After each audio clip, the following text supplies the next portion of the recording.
Abra sua Bíblia comigo em Mateus, capítulo 13. Nós vamos continuar ali em Mateus, capítulo 13, mas hoje nós vamos ler a partir do versículo 18. Então, deixa a sua Bíblia aberta aí em Mateus, capítulo 13, a partir do versículo 18. Amém? E diz assim a palavra do Senhor. Se você não tiver a sua Bíblia, não sei se as meninas vão colocar no telão, mas preste atenção, né, que a sua atenção esteja voltada agora para a palavra do Senhor. Agora, ouçam a explicação da parábola sobre o lavrador que saiu para semear. As sementes que caíram à beira do caminho representam os que ouvem a mensagem sobre o reino e não a entendem. Então, o maligno vem e arranca a semente que foi lançada em seu coração. As que caíram no solo rochoso representam aqueles que ouvem a mensagem sem demora, recebem com alegria. Contudo, uma vez que não têm raízes profundas, não duram muito. Assim que enfrentam problemas ou são perseguidos e por causa, da mensagem, cedo desanimam. As que caíram entre os espinhos representam outros que ouvem a mensagem, mas logo é sufocada pelas preocupações desta vida e pela sedução da riqueza, de modo que não produzem fruto. E por fim, as que caíram no solo fértil representam os que ouvem, entendem a mensagem e produzem uma colheita 30, 60 e até 100 vezes maior que a quantidade semeada. Amém? Uma frase que eu gostaria de começar, esse pensamento com vocês nessa noite é a seguinte: toda árvore já foi uma semente, mas nem toda semente se tornará uma árvore. E isso acontece por duas razões, minhas irmãs. Ou a semente veio com defeito, está com defeito, ou uma segunda opção seria o solo onde ela foi plantada não é apropriado. O que vai mudar o desfecho da sua vida, da sua história, da minha história, não é a qualidade da semente que está sendo plantada em nossos corações, mas é o tipo de solo que o nosso coração está sendo diante da semente que está sendo plantada. Então existem dois elementos chaves nessa parábola, que é o quê? A semente e o solo, que Jesus ele vai enfatizar, e é sobre isso que eu quero meditar e pensar com vocês nessa noite. E aqui fica muito claro que a semente nessa parábola é a mensagem sendo pregada por Cristo. A mensagem é a semente. E o que é o solo? O solo é o coração das pessoas no qual essa semente está sendo plantada.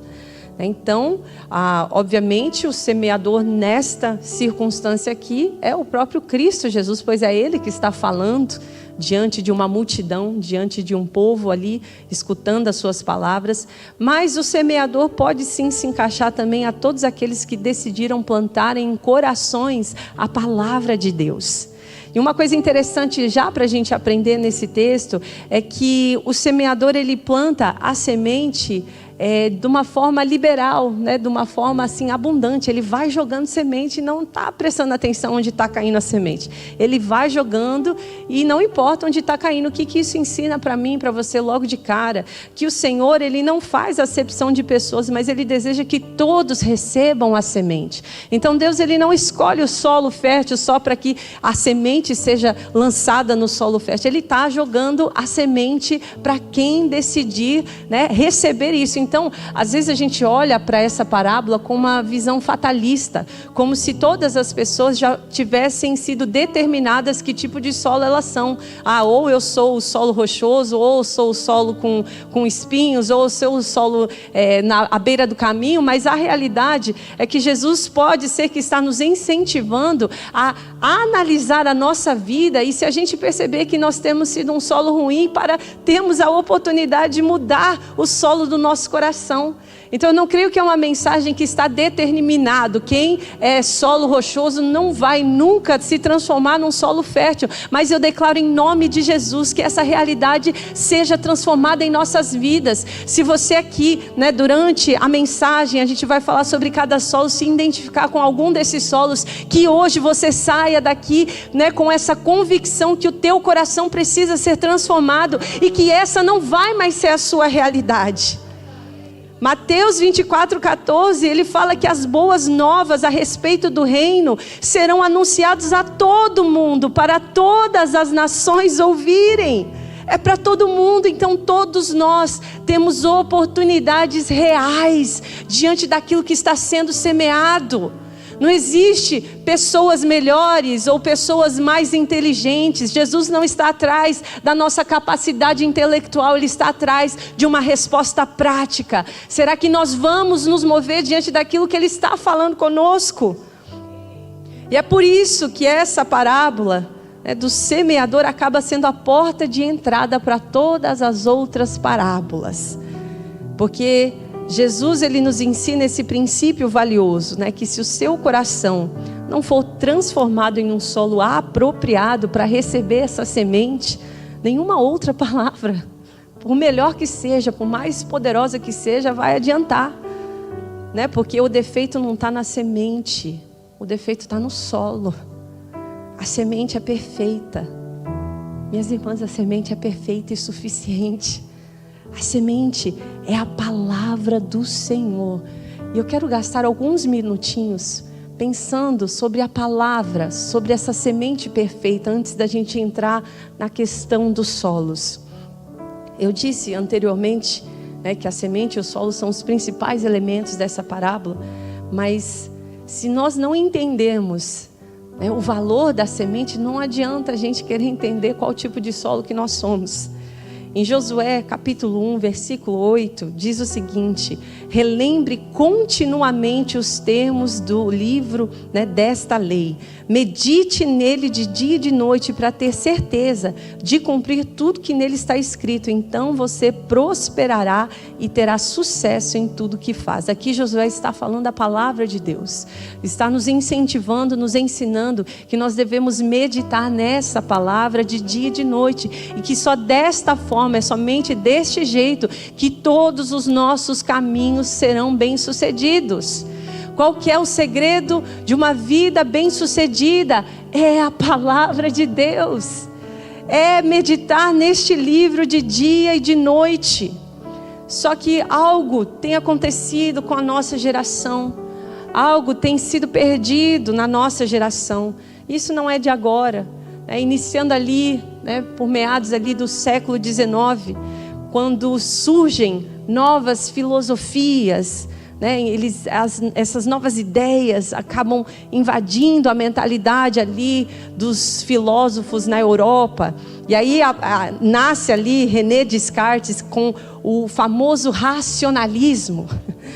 E que esse racionalismo acaba se tornando o novo Deus da Europa. Então, Deus foi deixado de lado. Agora, o que importa é o racional. A razão acaba se tornando, né, o supremo tribunal da sociedade. E essas ideias, minhas irmãs, é muito importante você saber disso. Elas invadem também o mundo da teologia. Invadem o mundo dos pensadores que eram cristãos. E isso, de alguma forma, vai minando e contaminando a nossa forma de pensar. Onde ali na Europa, no século XIX, homens começam então a duvidar da veracidade das Sagradas Escrituras. Porque agora, diante da deusa, né, razão, do Deus racionalismo, as Escrituras Sagradas ficaram difíceis demais para explicar com a razão humana. Então, na mentalidade daqueles homens, daqueles filósofos, daquela sociedade no século XIX, só porque você não consegue explicar uma multiplicação, então é porque ela não existiu. Então vamos começar a duvidar: será que esse livro realmente está falando a verdade? Será que esse livro realmente foi inspirado tirado por Deus. E o negócio fica tão feio, minhas irmãs, que eles chegaram a dizer naquela época que qualquer um que lançasse a Bíblia numa fogueira estaria fazendo um favor à humanidade, de tão grotesca que eram as informações que estavam sendo passadas por ela. E aí surge Immanuel Kant falando da grande tese de que não existe mais verdade absoluta. Agora a verdade é relativa. Agora cada um tem a sua verdade. Agora cada um interpreta a sua verdade da forma que quiser. Não existe mais verdade absoluta. Na realidade, a verdade absoluta se tornou uma ofensa. Cada um é livre para pensar da forma que quer. E isso não parou ali no século XIX. Nós estamos colhendo tudo aquilo que foi plantado há tantos anos atrás.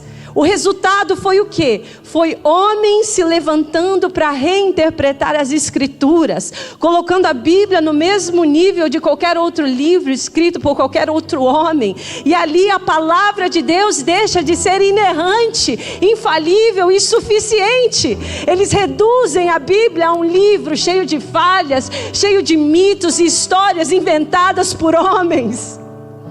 E esse veneno invadiu os púlpitos da igreja.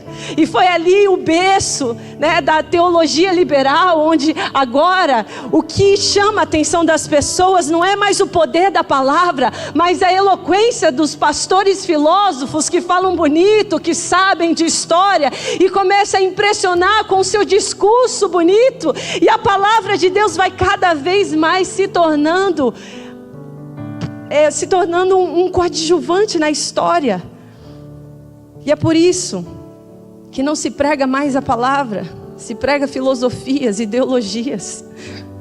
E o que impressiona não é mais o evangelho, mas é o carisma do pastor, o carisma de quem está em cima do púlpito falando. Minhas irmãs, a gente tem que sair da igreja não impactada com o poder de convencimento de quem está com o microfone na mão, ou de como fala bonito, ou de como faz isso e aquilo. A gente tem que sair da igreja impactado com a palavra de Deus, com aquilo que ela pode fazer em nossas vidas.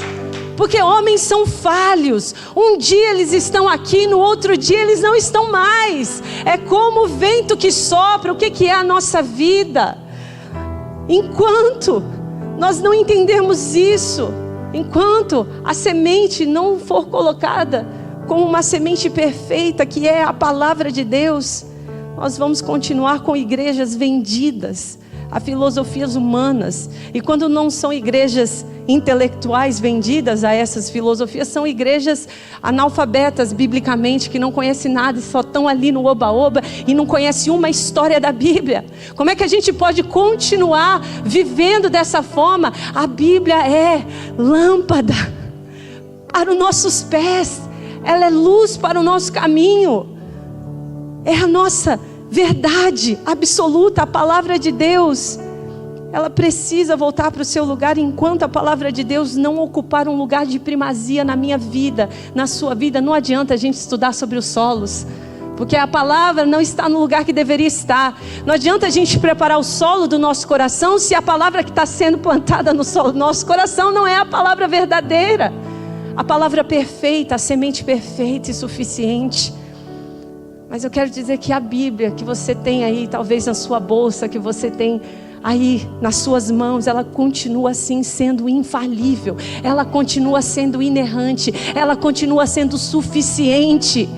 Se nós não tivéssemos nenhum outro livro, ela seria suficiente para nos ensinar todas as coisas sobre Deus. A Bíblia não conta apenas verdades, a Bíblia é o padrão da verdade.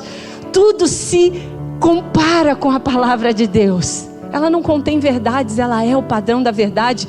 A Bíblia, ela não precisa ser atualizada, porque ela sempre foi e ela sempre será suficiente do jeitinho que ela é. Ela não precisa ser explicada por mim nem por você, ela precisa ser obedecida. Nós não precisamos entender e explicar a palavra de Deus, nós precisamos nos submeter a ela. Mas essa é a grande dificuldade do coração do homem, que se embaraça com seu próprio orgulho, com a sua própria ganância de querer ser sempre aquele que vai explicar todas as coisas. Mas a palavra de Deus precisa ocupar um lugar de primazia nas nossas vidas, minhas irmãs. Dito isso, se o problema não é a semente, pois quando voltamos para a palavra de Deus, que é a semente perfeita, que está sendo semeada, então por que ainda não estamos dando frutos? Se a semente está sendo semeada e essa semente está sendo a palavra de Deus, então por que a gente ainda não está dando frutos? Aí vem o solo. Então o problema está no solo. E agora eu quero que você medite comigo nessa parábola que Jesus vai nos explicar algumas situações que possam estar impedindo você hoje, mulher, de frutificar na sua vida espiritual. A primeira figura, o primeiro exemplo que Jesus traz para nós é o solo à beira do caminho. E para explicar o que é esse solo à beira do caminho para vocês, é como se fosse um terreno batido, sabe? De tantas pessoas caminharem por cima de quando você vai fazer uma trilha, por exemplo, e tem já um caminho pronto, de tanto que as pessoas passaram por aquele lugar, a terra ela vai sendo pisada, e a terra vai sendo batida, e a terra vai ficando o quê? Endurecida.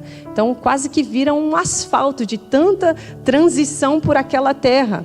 Então o chão fica endurecido. E se o solo representa os corações, então significa que o solo à beira do caminho é um coração endurecido. Falamos sobre isso semana passada, né? Quem estava aqui. Então é um reforço daquilo que já falamos semana passada. Um coração endurecido, um solo endurecido, onde a semente cai e ela não tem espaço para penetrar. Ela fica ali, exposta. E aí, como a semente está exposta nesse chão que está endurecido e não tem espaço para entrar, vem o pássaro e rouba a semente. Nós sabemos que aqui Jesus está falando que vem o inimigo e rouba a semente antes mesmo dela chegar em algum lugar aí no seu coração. É um coração endurecido. É aquele coração que a palavra de Deus bate e volta. Nem entra. São pessoas que, às vezes você tenta falar de Deus, mas a pessoa não entra. Não sei se você já teve alguma experiência dessa forma. Não entra. Você fala, não adianta quantas vezes você falar, o coração está endurecido. São pessoas que se tornaram insensíveis à voz de Deus por causa da dureza dos seus corações. E geralmente são pessoas autossuficientes, pessoas que têm tudo resolvido na sua vida. Não, eu não preciso ir para a igreja, eu não preciso ouvir de Deus, eu tenho tudo, né, resolvido aqui na minha vida. Talvez não tenha a melhor vida, mas eu consigo dar conta. São pessoas que acreditam ter as suas vidas muito bem resolvidas e por isso Deus não faz falta para elas. Elas até frequentam a igreja, às vezes. Até acham a palavra legal. Nossa, é legal, foi legal essa palavra que o pastor falou. Mas no fundo elas têm aquela sensação, isso aqui não serve para mim não. Eu já tenho a minha vida, né, resolvida. Eu não preciso dessa palavra. John Mackay, ele fala o seguinte, que o maior problema do homem é achar que não tem problema nenhum. O maior problema do homem é achar que não tem problema nenhum. E geralmente pessoas autossuficientes, eu consigo resolver tudo sozinha, né? Eu não preciso de ajuda, ou eu nem tenho problema, está tudo resolvido. Esse é o grande problema, é você achar que você pode tudo sozinha. É você achar que você não precisa do Deus Todo-Poderoso. Porque se não fosse Ele, nem o ar que você respira você teria. Se não fosse Ele, você não teria levantado da sua cama nesse dia. Ela ouve a palavra, mas não presta atenção. E assim a semente ela é roubada pelo inimigo. Gente, o diabo ele não se importa de você vir para a igreja, tá? Contanto que você saia daqui do mesmo jeito que você chegou. Essa é a grande estratégia de Satanás, para que você venha vazia e vá embora vazia. E agora eu não estou nem falando mais de pessoas com o coração endurecido, mas quantas vezes a gente chega aqui e não consegue prestar atenção em nada e vai embora do mesmo jeito que chegou. E sabe quem saiu feliz nesse dia? Satanás, porque a semente foi roubada. Você pode até achar, né? Mas eu saí do mesmo jeito porque o culto não foi bom. A palavra não foi para mim. Meu Deus. Quando na verdade é o coração que não estava interessado o suficiente para se entregar, para prestar atenção. Eu tenho certeza, minhas irmãs, não importa o quanto tempo de igreja você tem, o quanto você saiba da Bíblia, toda vez que você senta com o coração disposto a ouvir a voz de Deus em qualquer lugar, por qualquer pregação, qualquer pessoa que esteja pregando a Bíblia, eu te garanto que Deus, Ele vai falar com você. Ele vai falar com você, porque a palavra de Deus, ela é viva. E não depende de homens, depende dela mesma, e ela não volta vazia. Mas a gente entra nesse clima, porque tudo é mais importante naquele momento. Tudo é mais importante do que prestar atenção na palavra. A gente fica olhando o Instagram, a gente fica pensando no schedule de amanhã, a gente fica pensando se a gente deixou a janta pronta, se quando chegar os filhos vão estar acordados, eu vou ter que colocar eles para dormir. E a gente fica pensando em tudo, até coisa do passado que vem invadindo os nossos pensamentos. A gente faz de tudo para não prestar atenção, né? Às vezes dá faniquito, a gente quer ir beber água 50 vezes durante o culto. Dá vontade de fazer xixi bem no meio da palavra. E não tem problema se você estiver aqui no banheiro agora, tá? Não se sinta constrangida. Eu só estou dando um exemplo que, às vezes, isso é espiritual. Você precisa se forçar, você precisa ser intencional, você precisa entender que esse momento onde está acontecendo a pregação é o momento onde a semente está sendo plantada. E você depende dessa semente para frutificar na sua vida. Se você quer ter frutos, você não vai ter frutos se não tiver semente. Eu não estou sendo, legalista, nem religiosa.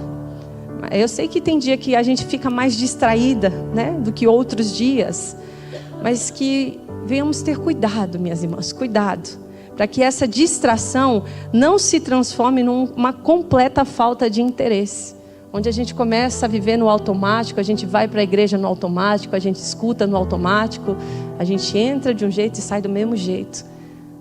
A semente está sendo roubada.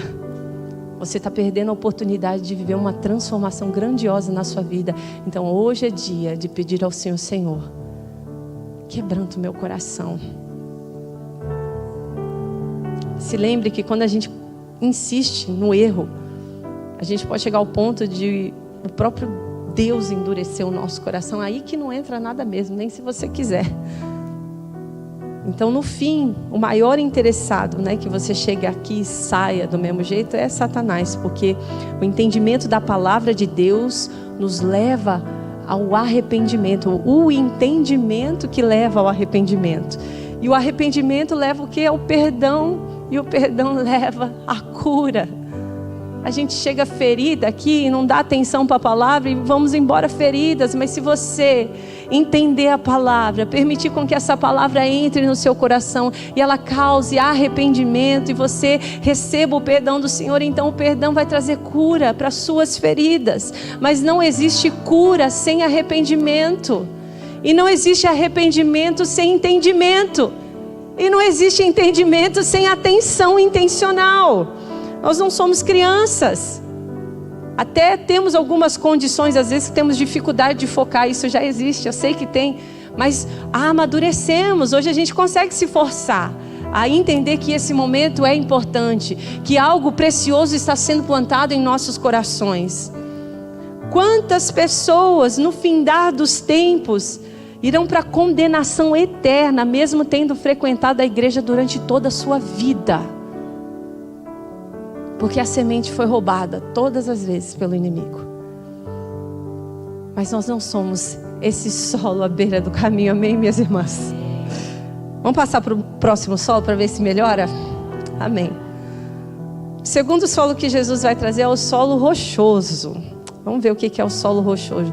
O solo rochoso, ele não é um solo cheio de pedras, não é um terreno cheio de pedregulho, porque se fosse assim, obviamente o semeador ia tirar todas as pedras para semear a semente. Mas em Israel existia uma camada de rochas no subsolo. Então tinha a terra que aparentemente parecia boa, parecia fofinha, fértil, pronta para a semeadura, mas logo alguns centímetros embaixo já tinha uma camada, né, de rocha, ou seja, né, uma camada impenetrável. Aí o que acontece? Quando a semente ela cai nessa superfície rasa, as suas raízes logo alcançam a rocha e param de se aprofundar, porque não tem mais para onde ir. E como não tem mais para onde ir nas raízes, então elas desabrocham, né? Elas começam a crescer. Então, né, essas sementes, elas logo, né, começam a desabrochar, a crescer mais rápido que as sementes normais, porque o solo, né, é curto e não tem mais tempo para ficar investindo nas suas raízes. Só que o problema disso tudo é que quando bate o sol e aí a terra, né, seca, essas raízes que são rasas, que são curtas, elas não têm aonde buscar a umidade. E o que acontece? Essas plantas são as primeiras a secar e morrer, né? Porque não tem raízes profundas para buscar, né, por água. Vamos tentar aplicar isso para o nosso coração. O solo rochoso é um coração superficial. Melhorou um pouco, a semente até cai, né? Não é roubada antes de sair. Você até sai do culto tocada. Você até responde rápido a palavra. São pessoas que respondem. Às vezes até de imediato elas choram. Elas sentem as emoções. Elas, né, deixam que a semente ela seja plantada e ela cresce rápido, mas ela logo desanima. É aquela pessoa que é muito intensa, mas na mesma rapidez que a sua intensidade vem, ela vai embora. Por quê? Porque você aceita na emoção e não no entendimento. É no calor do momento. Tá todo mundo indo, eu vou também. Estou sentindo uns arrepios aqui, eu vou também. Não sei o que quer, mas eu vou. E é baseada na emoção e não na reflexão. Você não reflete sobre aquilo, você só está deixando as suas emoções te guiarem. Então, decisões tomadas assim dificilmente serão sustentadas a longo prazo. Porque a gente não vive por emoção, a gente vive por convicção. Então, tudo aquilo que nós decidimos na emoção, não vai durar. A gente vai mudar de ideia, a gente vai achar algo mais interessante. Porque eu e você fomos criados para viver por convicção. E se não existe entendimento, não existe convicção. Corações rasos, sem profundidade na palavra, não conseguem ser perseverantes. Ai, Carla, por que eu tento sempre me firmar, mas não consigo? Falta profundidade. Falta se aprofundar. Aonde, Carla? Na palavra de Deus. Eu tenho visto, né, nessa longa caminhada ministerial, famílias, pessoas chegando aos pés do Senhor, e eu vejo essas pessoas vindo para o altar em lágrimas, entregando seus corações, fazendo grandes coisas, né, em serviço, mas na mesma rapidez que elas vêm, elas somem. E aí você para se perguntar, mas cadê aquela pessoa que estava tão intensa naquele momento? Sumiu.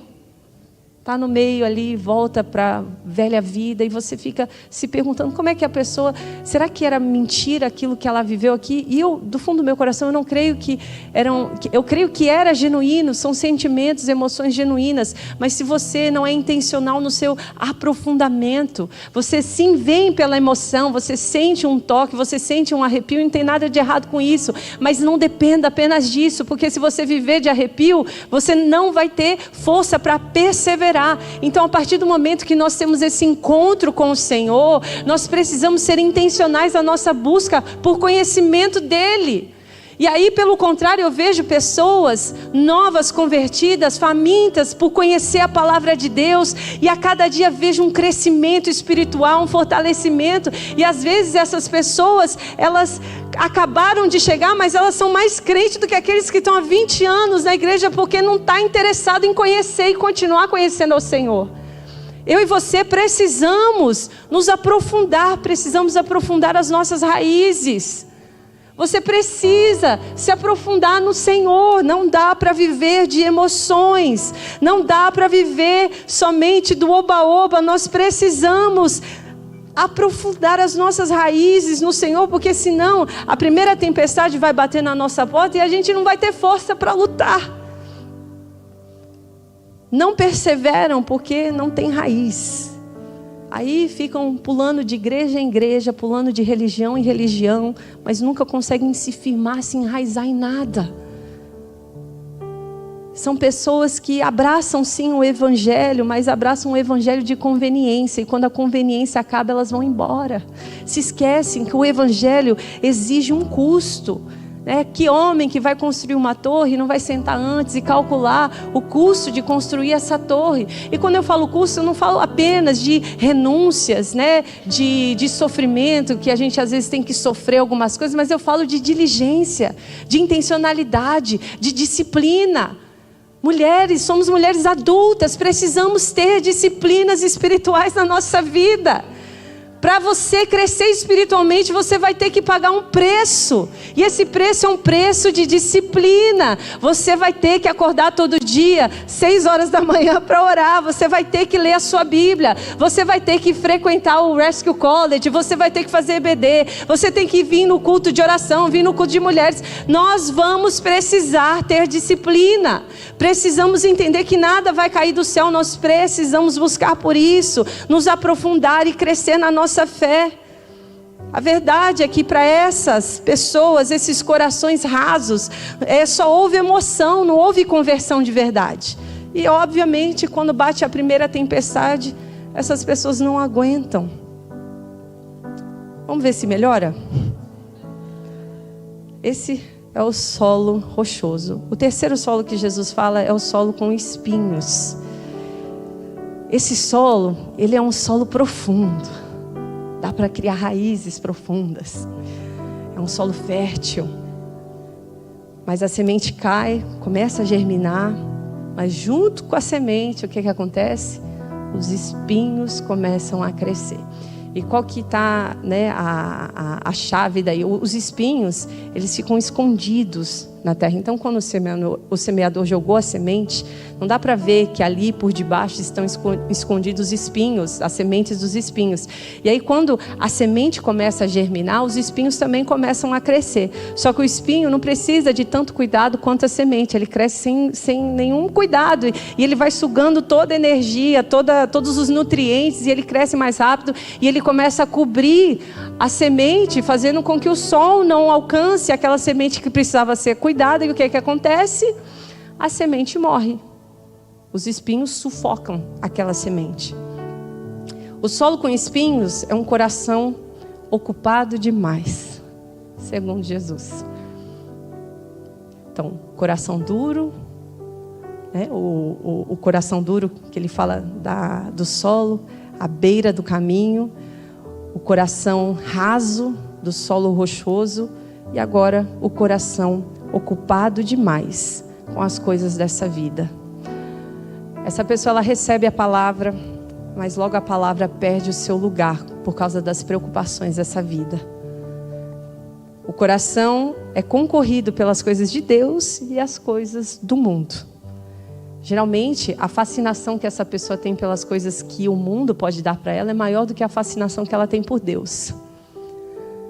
Eu acordo pensando naquilo que eu vou conquistar nessa vida, na minha carreira profissional, nas coisas que eu quero fazer. E é aquilo que move ela, não são as coisas de Deus.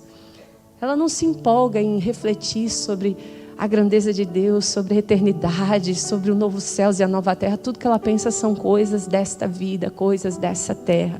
Mas é a minha carreira, é a minha profissão, são as minhas finanças, é o meu casamento, são os meus filhos, é a minha saúde, tudo que está relacionado à nossa vida nessa terra. Pessoas que se importam mais com tudo isso, pessoas que se importam mais com o sucesso no mundo do que com a sua própria vida espiritual. Se importam mais com a roupa que elas vestem do que com o estado do seu coração. Se importam mais com o status social do que a sua condição diante do Todo-Poderoso. Eu me importo mais com o que os outros pensam de mim do que com o que Deus pensa de mim. Pessoas que priorizam comer nos melhores restaurantes, mas não são capazes de fazer um jejum durante um ano inteiro. Que trocam estar na presença de Deus por qualquer outra programação.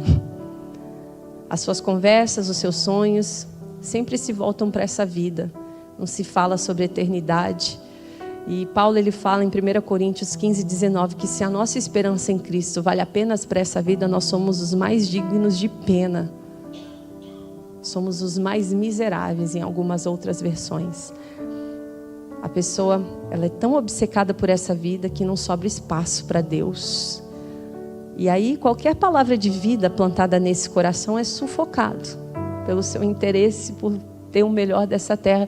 E eu não estou pregando contra você viver uma vida boa e abundante aqui, mas eu estou falando sobre a intenção do nosso coração, sobre aquilo que nós almejamos, sobre aquilo que é mais importante para nós. Será que a gente para pelo menos 1 minuto ao nosso dia para pensar sobre essas coisas? Ou tudo que a gente faz é pensar sobre a nossa rotina, sobre as coisas que a gente tem que fazer, as coisas que queremos alcançar nessa vida? E nós chegamos no solo fértil. O solo fértil é o solo fofo, diferente daquele solo endurecido da beira do caminho.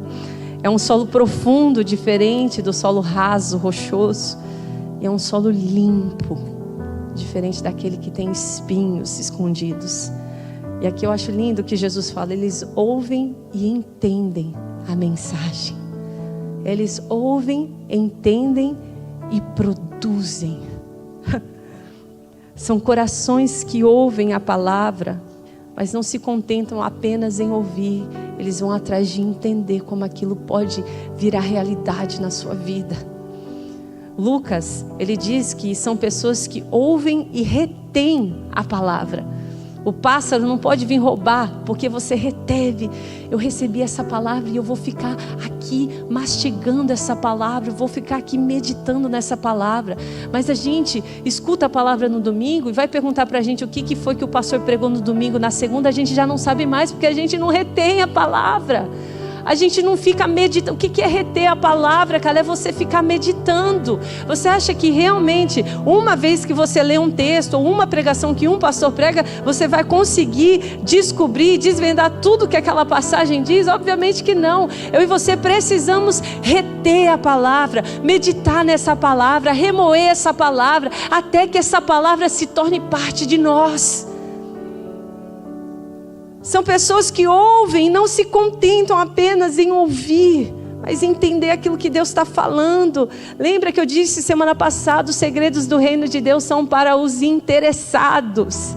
Deus não está implorando pela sua atenção, pela minha atenção, mas Ele vai se revelar para quem realmente está interessado em descobrir. Pessoas que ouvem a palavra e meditam na palavra, se interessam e permitem que aquela palavra se enraize, se aprofunde. E isso acontece, quando a gente ouve a palavra de Deus e a gente coloca em prática. Pessoas que buscam crescer as suas raízes, as raízes elas se desenvolvem no secreto, minhas irmãs.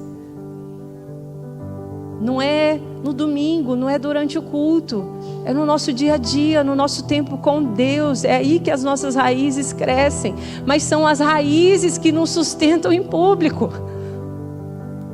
Precisamos investir, aprofundar as nossas raízes, um coração limpo dos banquetes que esse mundo tem para nos oferecer.